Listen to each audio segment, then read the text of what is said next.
Aalis na sana ang lalaki para magtrabaho, pero biglang isang zombie ang umatake sa kanya. Nang makita ito, agad kinuha ni Alice ang kanyang anak para tumakas, ngunit napakadaming zombie pa pala ang hamarang sa kanilang daan. Kaya nagtago sila sa laundry room at sinarhan ang mga cabinet. Pagkatapos sinira niya ang kisame gamit ang map at mabuti na lang nagawa nilang makapagtago dito bago pa sila abutan ng zombie. Dahan-dahan silang tumakas palabas ng bahay. Gayunpaman sa kanilang sorpresa, mas lalo pa palang delikado sa labas dahil nagkalat na ang mga zombie. Hindi alam ni Alice ang gagawin. Mabuti na lang isang kotse ang huminto at pinasakay sila. Patuloy silang hinahabol ng mga zombie hanggang sa kasamaang palad ay naaksidente sila sa dumaang truck.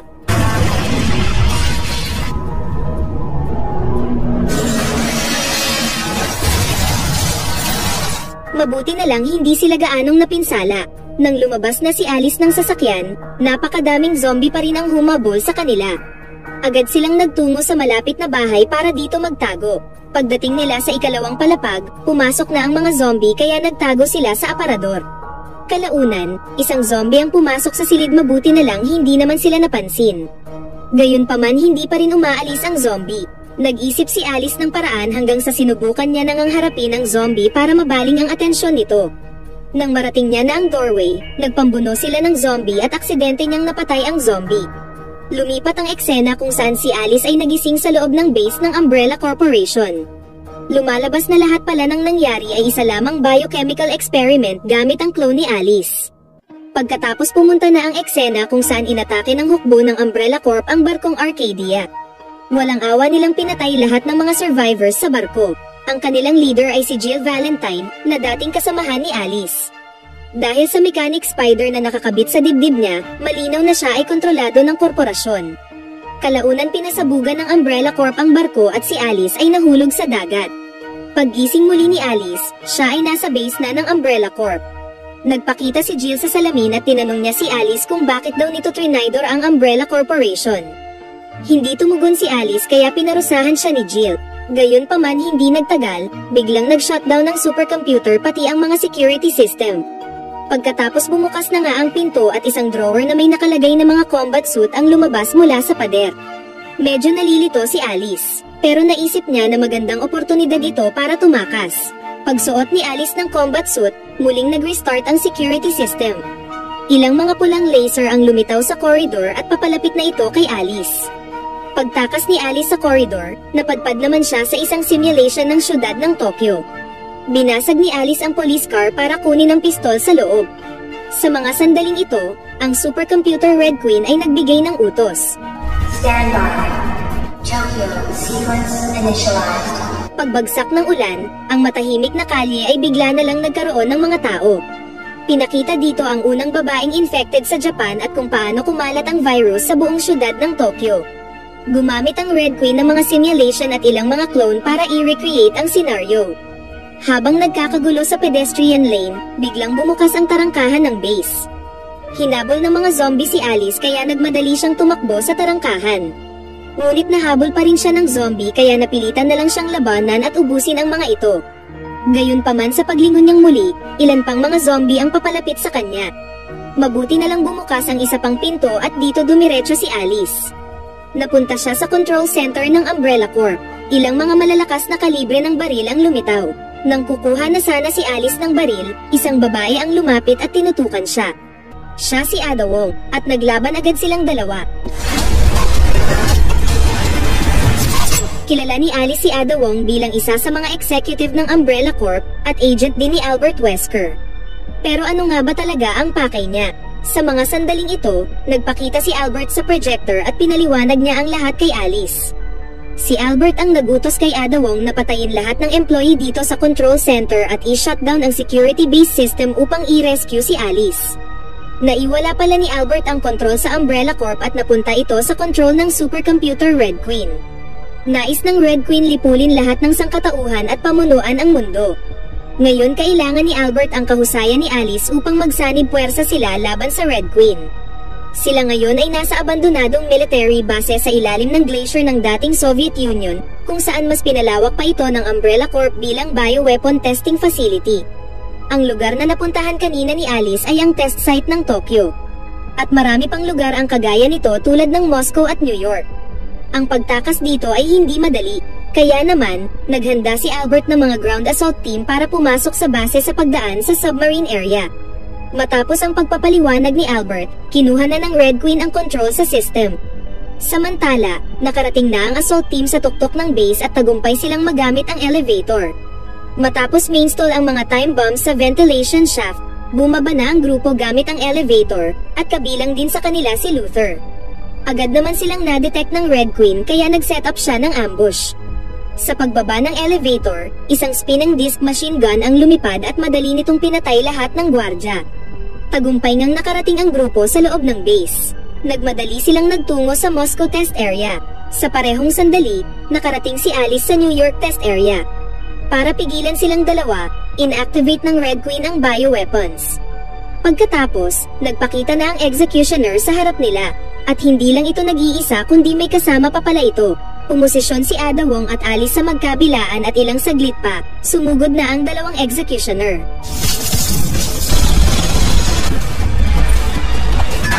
Ang bala nila ay parang kiliti lang sa executioner. Pumasok si Ada Wong sa boss habang patuloy na hinahampas ito ng executioner. Ang tanging magawa lang ni Ada Wong ay umilag. Ang isang executioner naman ay tinapon ang kanyang palakol at tumama ito sa truck ng gasolina. Nang mapansin ni Alice na nasa panganib si Ada Wong, binaling niya ang atensyon ng executioner, kaya dalawang executioner ang humabol sa kanya. Pagkatapos inatake siya ng palakol at nagawa niya naman itong ilogan, kasunod nito ay nuzstock ang palakol ng executioner, at ang bumuhos na gas kanina ay dumaloy sa paanan ng executioner. Kaya binaril ni Alice at Ada Wong ang truck ng gasolina.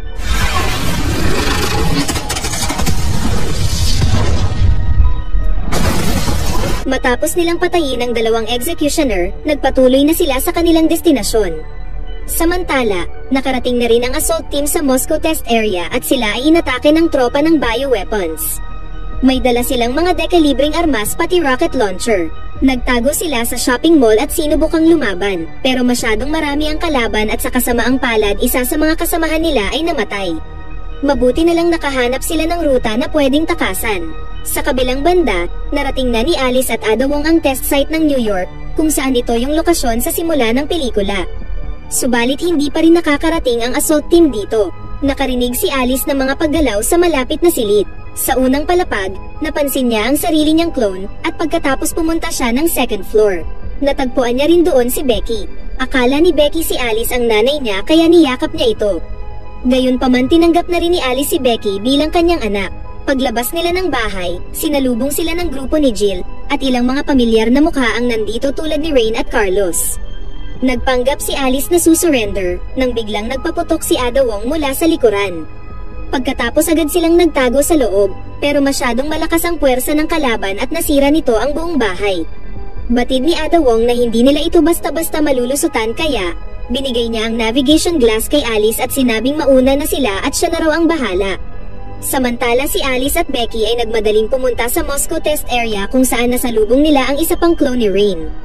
Siya rin ang sumagip sa clone na Alice kanina, kaya nagpa siya si Alice iwan muna si Becky sa kanya at ipagpatuloy ang paghahanap sa assault team. Sa wakas nakatakas na nga ang assault team, pero paglabas nila, isang napakahabang dila ang kumuha sa technician. Ito pala ay higanteng leaker. Binaril nila ito pero wala itong epekto sa leaker. Sa mga kritikal na sandali, dumating si Alice at sinagasaan ang leaker. Gayunpaman sa pagtakas nila, hinabol pa rin sila ng mga sundalong zombie pati na rin ang higanteng leaker. Para takasan ang mga ito, dumaan si Alice sa subway station pero hinabol pa rin sila ng leaker.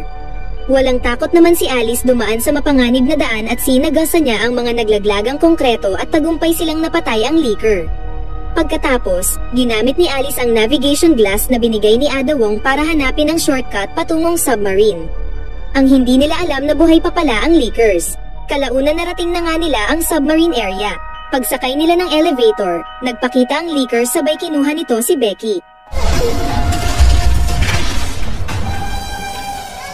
Sa pagkadeterminadong iligtas si Becky, binaliwala ni Alice ang utos ni Leon at sinimulan niyang habulin ang leaker. Pagdating ni Alice, nakita niyang natrap si Becky sa parang supot ng leaker. Ginamit ni Alice ang kanyang grappling gun para i-rescue si Becky.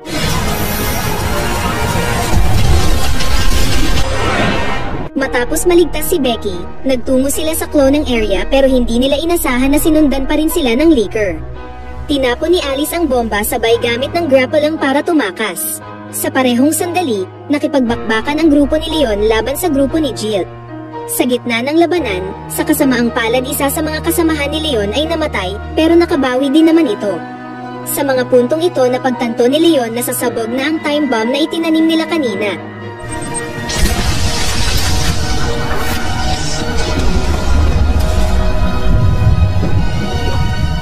Ang malaking pagsabog ay nagdulot para ang buong base ay mag-collapse. Nagawa naman ni Leon at Luther tumakas sa pamamagitan ng elevator at kinuha nila si Alice at Becky. Pagkatapos sumakay sila ng snowmobile para umalis, pero biglang nabitak ang yelo at isang submarine ang lumitaw dahilan para matumba ang sinasakyan nilang snowmobile. Ito pala ay si Jill kasama ang bihag na si Ada Wong. Sa kanilang pagkagulat, kinuha ni Rain ang isang parasite at tinurak ito sa kanyang katawan. Pagkatapos dito na nga nagsimula ang laban. Nagtuos si Alice at Jill, habang si Luther at Leon naman ang bahala kay Rain. Sa kanilang pagkagulat, ni hindi man lang tinatabla ng bala si Rain. Si Alice ay wala ring laban kay Jill. Hindi kinaya ni Alice ang taglay na lakas ni Jill dahil na rin sa mechanic spider na nakadikit kay Jill. Sa mga kritikal na sandali, kinuha ni Alice ang mechanical spider sa dibdib ni Jill at sa wakas tuluyan ang nawala sa ilalim ng kontrol ng Red Queen si Jill, sabay bumagsak siya sa palapag. Samantala, patuloy na nakikipaglaban si Leon at Luther kay Rain, pero dahil sa kapangyarihan ng parasite, masyadong malakas at matibay ang depensa ni Rain kung saan wala man lang silbi ang mga pag-atake ni Leon at Luther sa kanya. Kahit na anong gawin ng dalawa, hindi pa rin nila mapabagsak si Rain. Sa kasamaang palad namatay si Luther nang suntukin siya ni Rain sa dibdib. At si Leon naman ay sinipa ni Rain. Nang makita ito ni Alice, agad niyang kinuha ang submachine gun at sinimulan tirahin si Rain. Gayunpaman, sumugod si Rain at isang malakas na suntok muli ang pinakawalan niya na muntik nang ikamatay ni Alice. Napansin ni Alice ang mga zombie sa ilalim ng yelo, kaya nagkaroon siya ng ideya. Samantala, si Jill, na bumalik na ang memorya, ay tinapon ang kanyang baril kay Alice. Kinuha ito ni Alice sabay binaril niya ang yelo sa paanan ni Rain. Hindi ito napansin ni Rain at siya ay nahulog sa ilalim ng tubig na puno ng mga zombie. Matapos ang laban, sa wakas nagising na rin si Ada Wong. Dumating na rin doon ang rescue helicopter na ipinadala ni Albert. Nagtungo ang grupo sa base sa loob ng White House, kung saan nakita na ni Alice si Albert at agad siyang tinurukan muli ni Albert ng T-virus. Muling binalik ni Albert ang superpowers ni Alice at pinaliwanag niya ang matinding krisis na kinakaharap ng mundo. Ang kinatatayuan nila ngayon ay ang huling kuta ng sangkatauhan, dahil nilamon na ng hukbo ng mga zombie ang buong mundo.